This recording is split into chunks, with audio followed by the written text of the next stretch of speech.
ദേവസ്വം ബോർഡിലേക്ക് നിങ്ങൾ മുസ്ലിങ്ങൾ അപ്പോയിന്റ് ചെയ്യുമെന്ന് ചോദിച്ചു. ഞാൻ ചോദിക്കട്ടെ, വഖഫ് ബോർഡിന് സമാനമായിട്ടുള്ള അധികാരം നിങ്ങൾ ദേവസ്വം ബോർഡിന് കൊടുക്കുമോ?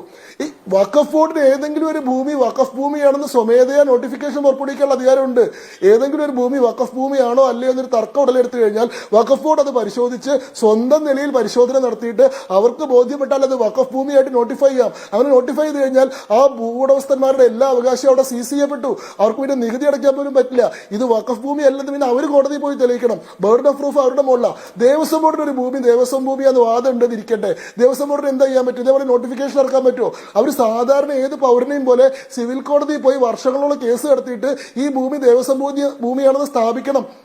പിന്നെയും ഈ വിധി നടത്തിയെടുക്കാൻ വേണ്ടി വർഷങ്ങളോളം എക്സിക്യൂഷൻ പെറ്റീഷൻ ഫയൽ ചെയ്യണം. ഞാൻ ചോദിക്കട്ടെ, നിങ്ങൾ വഖഫ് ബോർഡിലുള്ളതുപോലെ ദേവസ്വം ബോർഡിൽ നോൺ മുസ്ലിംസിനെ അപ്പോയിന്റ് ചെയ്ത് ചോദിക്കണ്ടല്ലോ. വഖഫ് ബോർഡിനുള്ളൊരു സമാനമായിട്ടുള്ള അധികാരം ദേവസ്വം ബോർഡിന് കൊടുക്കാന്ന് പറഞ്ഞാൽ നിങ്ങൾ സമ്മതിക്കുമോ? അപ്പൊ തന്നെ നിങ്ങൾക്കറിയാലോ വഖഫ് ബോർഡിന് അന്യായവും അനിയന്ത്രിതവുമായിട്ടുള്ള അധികാരങ്ങളാണ് കൊടുത്തിട്ടുള്ളത്. ഡിസ്പ്രപ്പോർഷനേറ്റ് ആണ്.